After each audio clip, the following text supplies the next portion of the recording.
Hey guys, welcome to my channel. I'm Razvardhan, and recently I got shortlisted for the TS entry, TS 55, and I have got my SSB scheduled, you know, by the next 1.5 months. So it's quite hard time for me. Like I didn't actually believed in the first place that I will even get shortlisted for the SSBs. Like I wasn't much of a academic kind of person. I didn't able to score much. Yeah, it was like a decent percentile for me, but yeah, I got shortlisted for the person for the SSB. And as my SSB is quite near to me, like I have to prepare as good as I can do. I have to polish myself as good as I can do. Nobody can make a personality within 2 months, but yeah, you can actually hone your personality and polish your as good as possible. But so what I have thought about doing is like, as I have left somewhat around 50 days with me. It's in mid-February. So what I thought, like, I should actually uh, do a lecturette a day. It will eventually help me speak more, more fluently, be more articulate, and which will eventually lead me to perform far more better in the actual interview. So that's what I actually thought. I'll be taking help from this note. As it's my first day, I am taking it as a privilege. you know Consider it as a honeymoon time for me. So from today to, I would say, for the next 10 days, I'll taking my script ready from the chat GPT and taking help from this note for the first 10 lecturates, or maybe I don't know, but yeah, I'll stick it to 10 lecturates. And then after, if I get confident, if I get more articulate in my topic, more able if I'm able to express much more in my topics, so I will drop it down, I will make the scripts myself, I will research it upon, and rather go as raw as possible, because in the real lecturate you won't be getting any notes and any of the resources allocated to you. So that's what I thought, but the thing is now, like, what you guys have to do, like, please watch the video, just watch and analyze, and just point it out where am I lacking. And please, your like, subscribe doesn't matter to me, but rather your comment does to me. So yeah, comment, and where I'm lacking, just point it out, and that's it. I'm gonna resume my lecturate. Topic is compulsory military training. So good evening, gentlemen. I'm Rajvardhan, and today's lecture topic is compulsory military training. So let's come to the ideation itself, where it's come. So ideation of compulsory having a compulsory military training come actually belongs to somewhat country who, like, who are facing some national crisis. They're facing some crisis in their national security. Their youths are not comfortable enough with their academics, or rather they are indisciplined in the first being.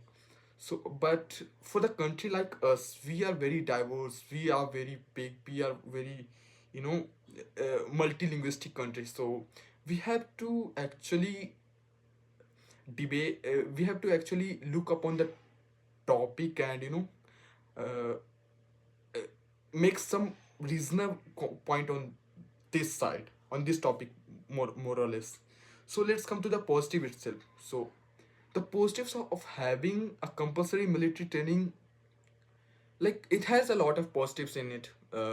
Like, if if you compulsate a military training to the youth, or rather you won't be getting it done with the old mans, or like someone who are 40 plus or 50 plus. So eventually the youth will be the part of it, and they will get disciplined, they will get punctual, they will get more or less respect. They will have the respect with the authorities, as well as they will more or less patriotic in the first being.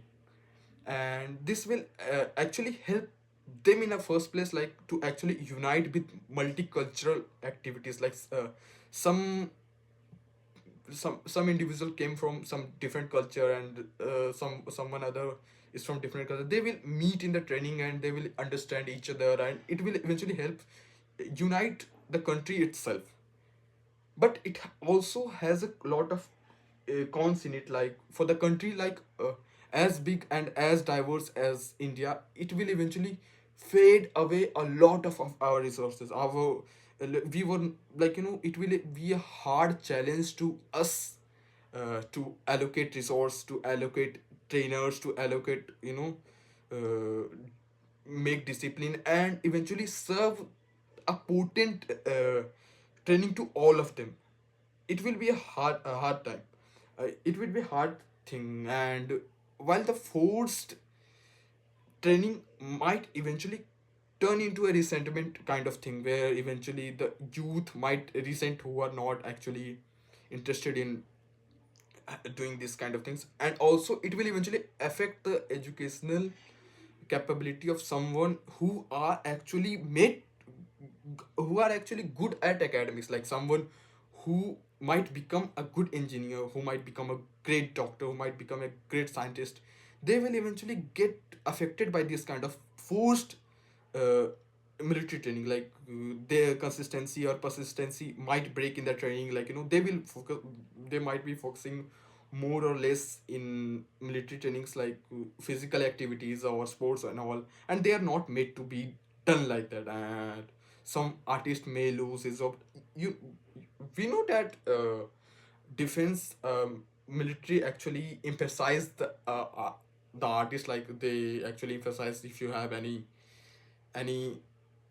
good artisan in it, you like, if you're good at singing, if you're good at dancing, they actually emphasize it. But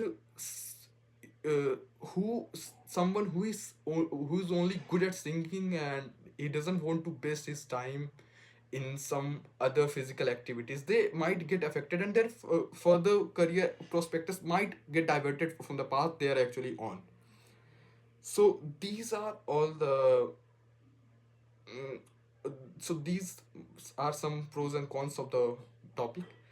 And the conclusion itself, what I can conclude from the positive and side, we should have a rather selective approach than a forced approach. Like if you are applying for a military training, you will get you know you will get some certificates, you will get some benefits, you will get some refreshments with the first being.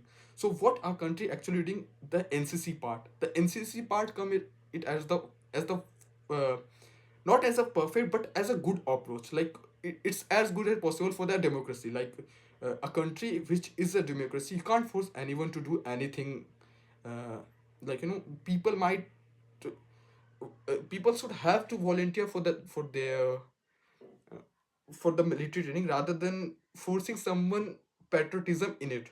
And as I have also mentioned, they might hold resentment and it may fire back. So we should rather stick to a selective approach, and that will be a best thing for the democratic country like us. Thank you. So that's all. Like, I took a lot of help from this. I don't know how should I do this, but it's my first lecturate. I'll get it done. I will be like, I will try to do far better tomorrow. And that's all for today. Like, what else I can say? If yeah, I know I get fumbled a lot. I will be as raw as possible. I will be not editing. Like, I'm not gonna even cut the video from the start or to the end. I'll just keep it as raw as possible, and that's it.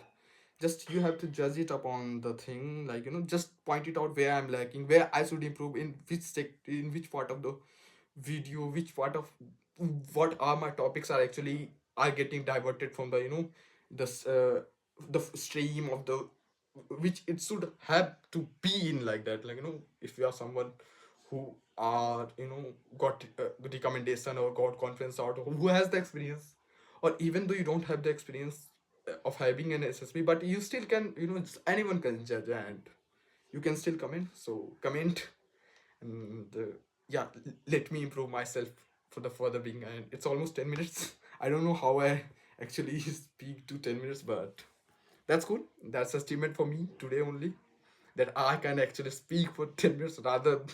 I know it's not on the topic, but still, whatever it is, yeah, it's achievement for me. So thank you to all. Good evening, good evening to you all. Good morning, whatever time being you are watching. That's it. Thank you.